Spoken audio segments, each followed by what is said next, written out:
Assalamualaikum warahmatullahi wabarakatuh. Kami dari kelompok 4, penyaji ke-6 akan mempresentasikan hasil kerja kami yang berjudul artikel ilmiah. Anggota kelompok kami beranggotakan yang pertama ada Elizabeth Dabra Catherine dengan NIM F21016 dan saya sendiri Faisal Ardiansyah F21017, Hafid Salam Ar-Rosyid F21018, Emilsa Putri Melani F21019, Intan Sekar F21020, Irna Nur Cahyanti F21021, dan yang terakhir Juharti F21022. Naik.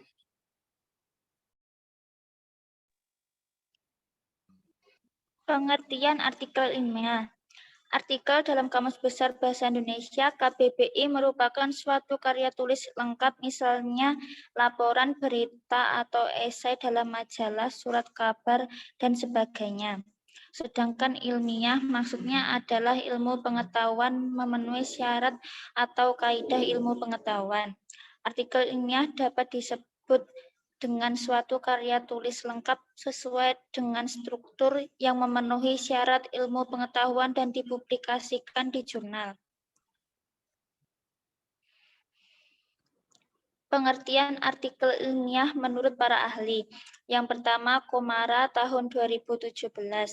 Artikel ilmiah merupakan sebuah karangan faktual dan non-fiksi tentang suatu permasalahan yang dimuat di jurnal, majalah, atau buletin dengan tujuan untuk menyampaikan gagasan dan fakta guna meyakinkan, mendidik, dan menawarkan solusi dari suatu permasalahan. Yang kedua, Mariadi tahun 2000. Artikel ilmiah adalah suatu artikel yang memuat dan mengkaji suatu masalah tertentu dengan menggunakan kaidah-kaidah keilmuan. Kaidah-kaidah keilmuan berarti bahwa artikel ilmiah menggunakan metode ilmiah di dalam membahas permasalahan, menyajikan kajiannya dengan bahasa baku dan tata tulis ilmiah, serta menggunakan prinsip-prinsip keilmuan yang lain, objektif, logis, empiris, lugas, jelas, dan konsisten. Yang ketiga, Brotowijoyo tahun 2002. Artikel ilmiah sebagai bagian dari karya ilmiah adalah karya ilmu pengetahuan yang menyajikan fakta umum dan ditulis menurut metodologi penulisan yang baik dan benar. Yang keempat, Suyitno tahun 2011.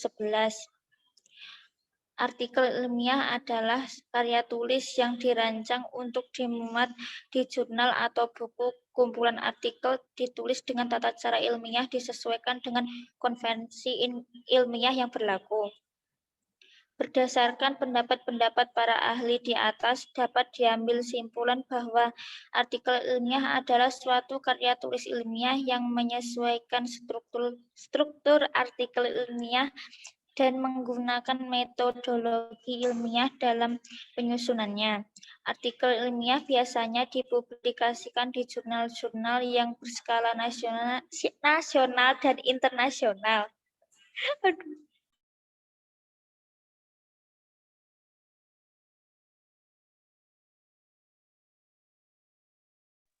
Kemudian ciri-ciri artikel ilmiah ada beberapa, yaitu yang pertama ada objektif. Artinya isi artikel ilmiah tersebut hanya dapat dikembangkan secara aktual dan eksis. Maksudnya adalah eksistensi fenomena yang menjadi fokus bahasanya. Berbeda antar bidang ilmu satu dengan yang lainnya.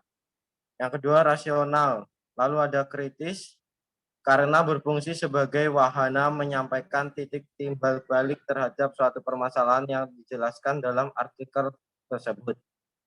Kemudian ada reserved, maksudnya adalah menahan diri, hati-hati, dan tidak mudah overclaiming, jujur, lugas, dan tidak menyertakan motif-motif pribadi dan kepentingan tertentu.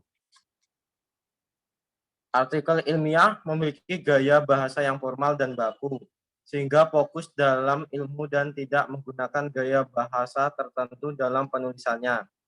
Pengutipan sumber jelas dan disertai dengan daftar pustaka. Next. Lalu untuk struktur artikel ilmiah, yang pertama ada judul. Judul pada artikel ilmiah merupakan jiwa, semangat, esensi, inti, dan citra keseluruhan di sebuah karya ilmiah. Oleh karena itu, judul lebih merupakan label, alih-alih sebuah pernyataan yang ringkas, menangkap, dan mewadai keseluruhan substansi subjek yang ditangani. Judul merupakan bagian artikel yang paling banyak dibaca orang dan sangat ditelaah, sangat menentukan nasib suatu artikel ilmiah. Selanjutnya, apakah artikel tersebut akan ditelaah dan diacu serta dimanfaatkan atau sama sekali tak acuh, tidak dipedulikan dan dilewati sehingga terbuang begitu saja. Oleh karena itu, penulis harus menyediakan waktu khusus untuk memikirkan dan menyiapkan formulasi judul karyanya dengan sebaik-baiknya, sehingga judul tersebut dapat mengungkapkan isi keseluruhan artikel. Yang kedua, ada baris kepemilikan. Bagian baris kepemilikan ini merupakan bagian integral dari suatu artikel dan merujuk pada hak kepengarangannya dan hak kepemilikannya, yaitu lembaga tempat dilakukannya kegiatan tersebut, atau dapat dikatakan bahwa penulis di bawah naungan lembaga atau instansi tertentu. Kaitannya dengan baris kepemilikan, pemegang hak cipta atau hak untuk memperbanyak dan menyebarluaskan suatu artikel ilmiah adalah berkala tempat diterbitkannya artikel yang dimaksud.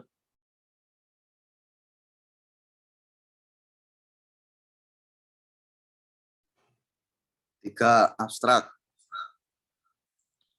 Abstrak adalah penyajian singkat keseluruhan artikel dan merupakan bagian artikel kedua yang paling banyak dibaca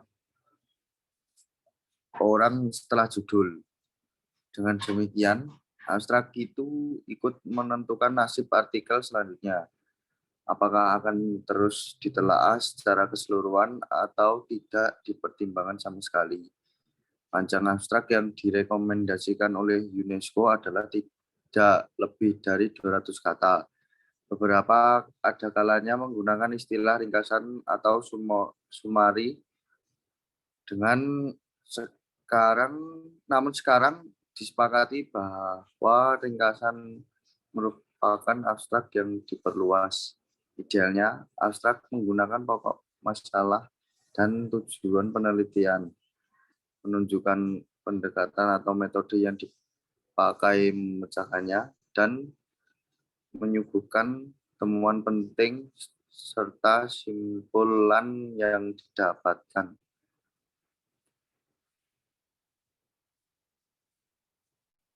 Empat, kata kunci. Kata kunci atau disebut dengan keywords adalah pilihan kata yang bermakna dari sebuah dokumen yang dapat dipakai untuk mengindeks kandungan isinya.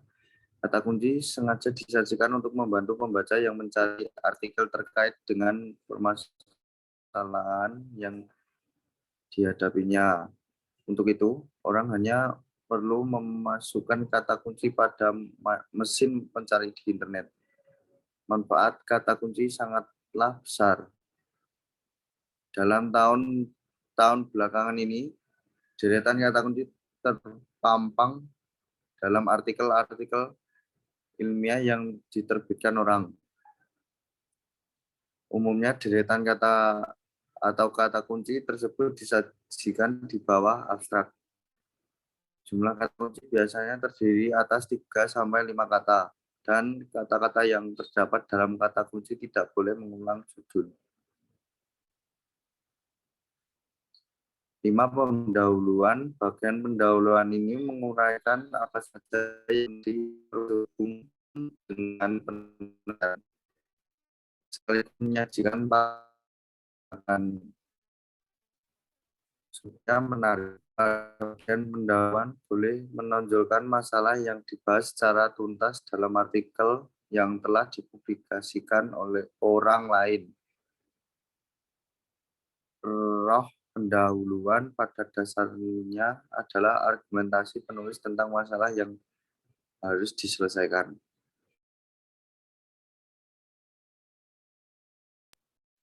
Metode. Metode artikel ilmiah merupakan wadah yang menampung secara garis besar perancangan penelitian, data dan sumber data, teknik pengumpulan data, teknik pengambilan data, teknik analisis data, dan validasi data. Hal yang penting dalam pembagian ini adalah proses kerja atau langkah-langkah yang dilakukan dalam penelitian tersebut, bukan divisi-divisinya. 7. Hasil dan pembahasan.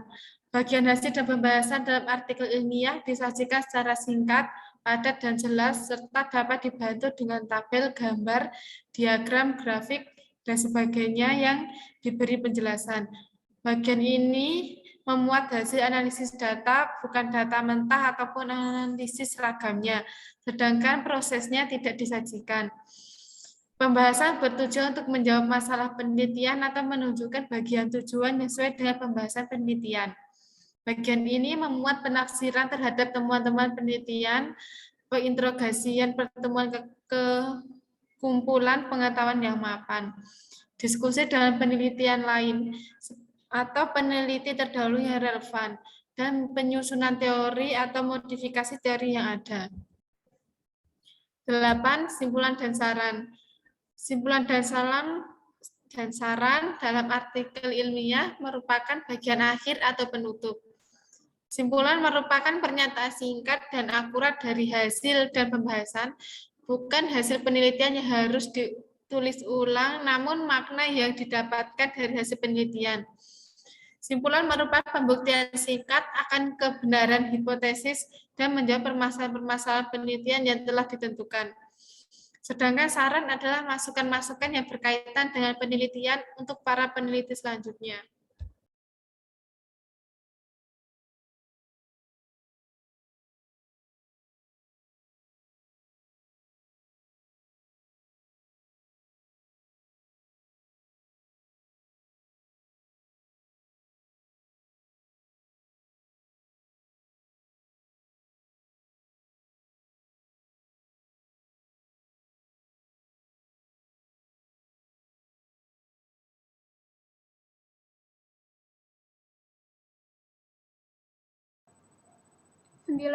Ucapan terima kasih.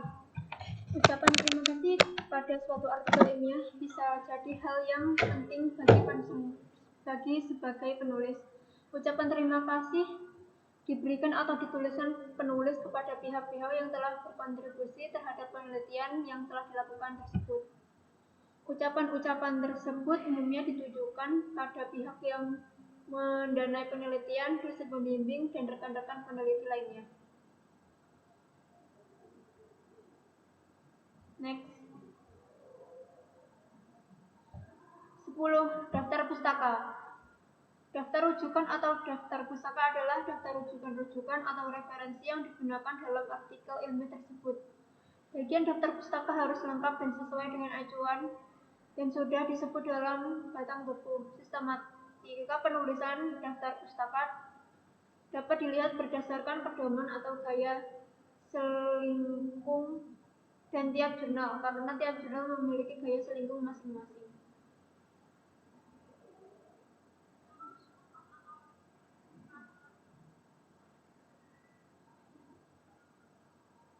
Next.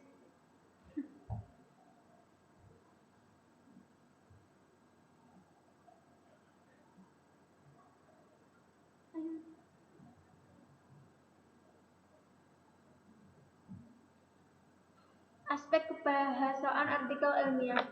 Aspek kebahasaan dalam suatu artikel ilmiah sangat penting untuk diperhatikan. Mahkamah dalam Gufron 2014-6 menjelaskan bahwa ada beberapa aspek kebahasaan yang perlu diperhatikan dalam penulisan artikel ilmiah. Aspek kebahasaan tersebut yaitu 1. Pemilihan kata. Kata yang digunakan harus dipilih secara cermat, tepat, dan bukan kata-kata logat. 2. Penyusunan kalimat. Kalimat haruslah disusun secara sistematis, Jelas, runtut, sederhana atau mudah dipahami, hemat, objektif, dan yang terpenting adalah menarik. 3. Pengembangan paragraf. Paragraf yang disusun hendaknya dikembangkan secara variatif dan sistematis.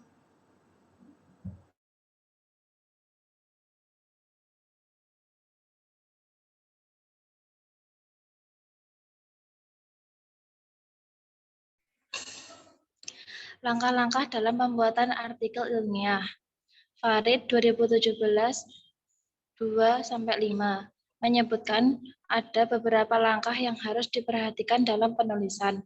Langkah-langkah tersebut yaitu mengembangkan ide, proses penulisan artikel, dan menyesuaikan format penulisan artikel.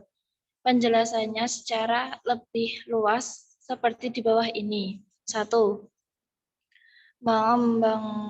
Mengembangkan ide. Ide biasanya didapatkan dari berbagai sumber, antara lain dengan membaca buku, jurnal ilmiah, diskusi, seminar, dan fenomena yang terjadi masyarakat, dan sebagainya.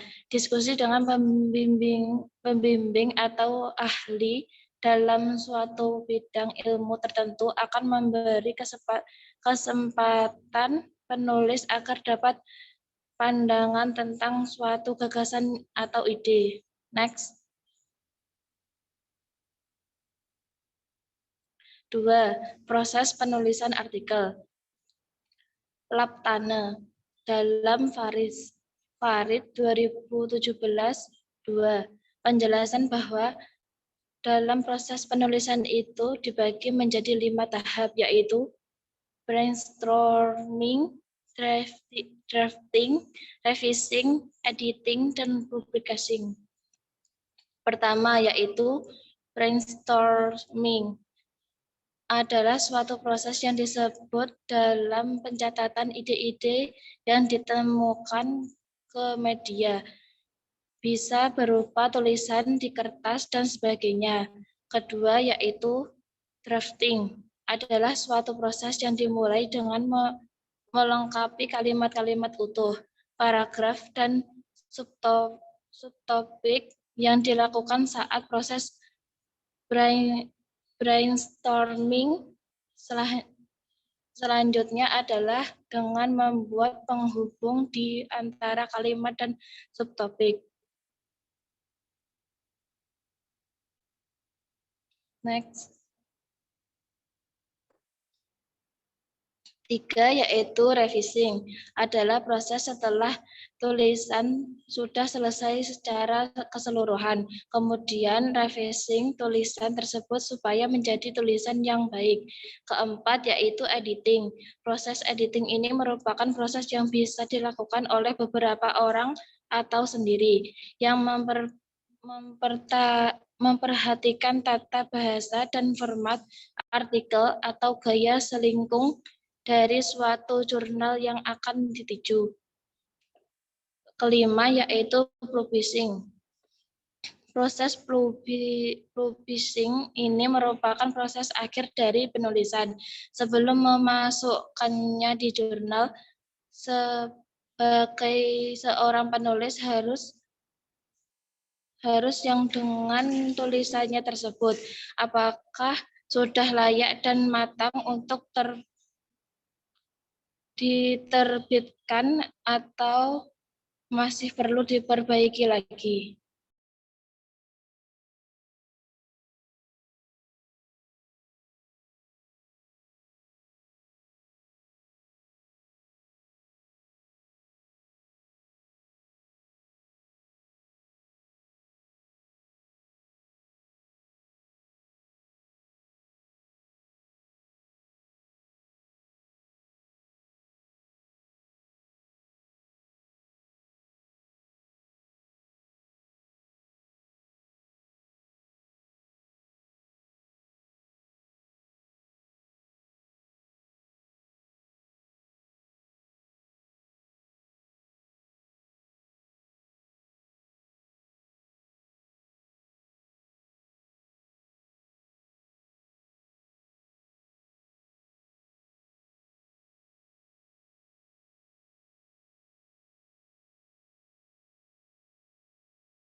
penulisan artikel.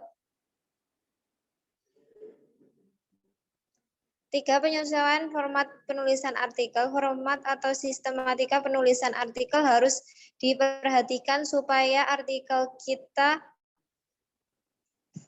dapat dilirik oleh pengelola jurnal. Pengelola atau editor jurnal hanya akan memperhatikan artikel yang menyesuaikan gaya selingkung atau format atau yang biasa disebut dengan template jurnal. Artikel yang akan disubmit di suatu jurnal wajib untuk menyesuaikan template yang sudah disediakan dari jurnal sehingga pihak pengelola jurnal tersebut lebih mudah untuk memahami naskah artikel tersebut. Selain itu ada beberapa hal yang perlu diperhatikan yaitu pedoman penulisan atau author journalist.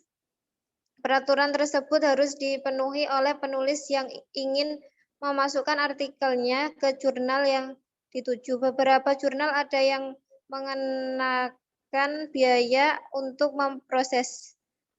pemrosesan artikel dan ada juga yang tidak. Bahkan ada beberapa jurnal yang justru memberikan honorarium untuk para penulis yang artikelnya dipublikkan di jurnal tersebut. Next.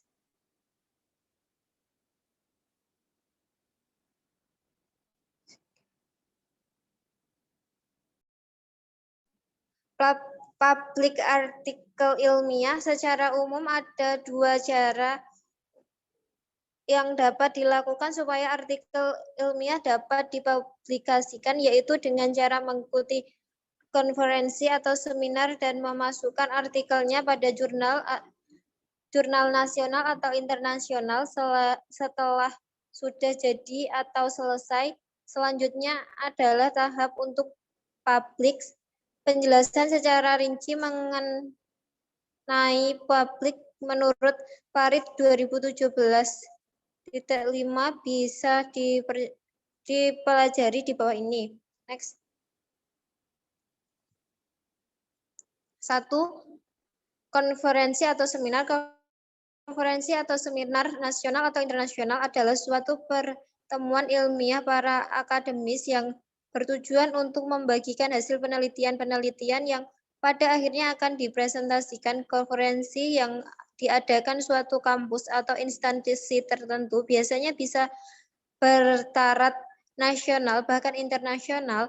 Mengikuti konferensi yang bertaraf nasional atau internasional menjadi sebuah impian para penulis supaya bisa bertemu dengan para akademis dari berbagai daerah dan negara. Hasil dari mengikuti suatu konferensi atau seminar tersebut pada akhirnya karya-karya para penulis yang telah dikirim pada penyelenggara akan dibuat pada majalah ilmiah, yaitu proceeding dalam KBBI berarti kumpulan makalah seminar yang telah dibukukan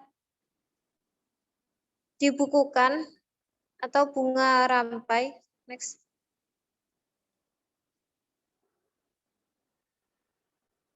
Jurnal nasional atau internasional mengirimkan artikel ilmiah pada jurnal dan sampai akhirnya bisa dipublikasikan di jurnal berreputasi dapat